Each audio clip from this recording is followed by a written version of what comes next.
আসসালামু আলাইকুম ভাইয়ারা আপুরা, চলে এসে পড়েছি শুক্রবারের একটি ব্লগ ভিডিও নিয়ে। আশা করছি ভিডিওটা শুরু থেকে শেষ পর্যন্ত এনজয় করবেন এবং যাদের কাছে আমার ভিডিওটি ভালো লেগে যাবে তারা কিন্তু অবশ্যই লাইক কমেন্ট করে পাশে থাকতে ভুলবেন না।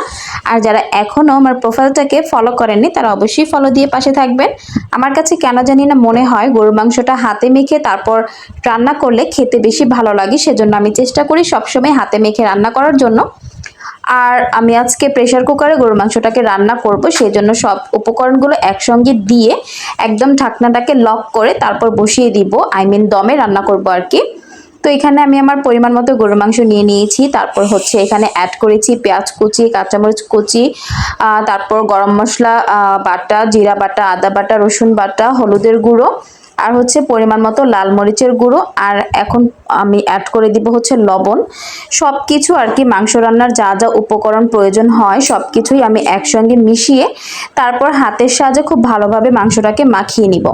এই পর্যায়ে মাংসটাকে কিন্তু খুব ভালোভাবে হাতে মাখাতে হবে, যেহেতু আমরা প্রেসার কুকারের ঢাকনাটা লক করার পর আমরা নাড়াচাড়া করতে পারি না, সেজন্য সব মশলাগুলো যেন একদম গরুর মাংসের সাথে খুব ভালোভাবে মিশে যায়, সেজন্য আর কি খুব ভালোভাবে মাখাঝাকা করতে হবে।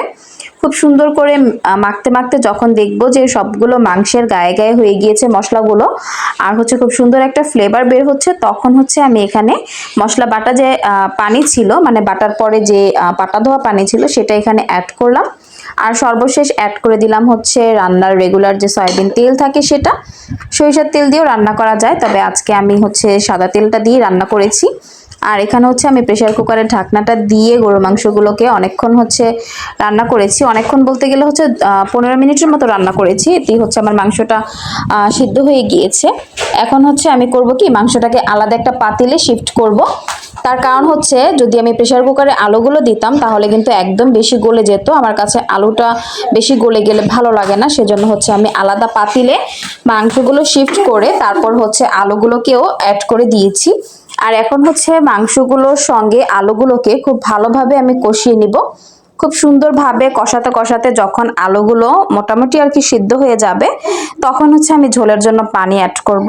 খুব সুন্দর করে কিন্তু আলুগুলোকে কষাতে হবে যাতে আলুর মধ্যেও সব মশলাগুলো প্রবেশ করে। মাংসের মধ্যে তো অলরেডি সব মশলাগুলো প্রবেশ করেছে, বাট আলুর মধ্যে যেন সব মশলাগুলো ভালোভাবে প্রবেশ করে, সেজন্য আমি আলুগুলোকে একটু টাইম নিয়ে কষাবো।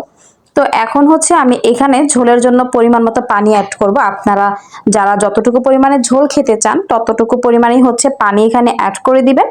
তো এই যে আমি এখানে পানিটা অ্যাড করে দিয়েছি, আর এই পর্যায়ে কিন্তু কালারটা খুবই সুন্দর এসেছে। মাশাআল্লাহ, আমার মাংসটা খেতেও কিন্তু খুবই ভালো লেগেছিল। আমার কাছে অলওয়েজ গরুর মাংসটা একটু পাতলা ঝোল প্লাস হচ্ছে গিয়ে আলু দিয়ে এভাবে খেতে খুবই ভালো লাগে। আর যখন কোরবানি থাকে তখন কিন্তু কষানো গরুর মাংসটা খেতে বেশি মজা লাগে, যেহেতু তখন অনেক মাংস হয়, তখন অনেক মাংস মানে একসঙ্গে কষালে এটা টেস্টটাও অনেক ভালো আসে। তো সেজন্য আর কি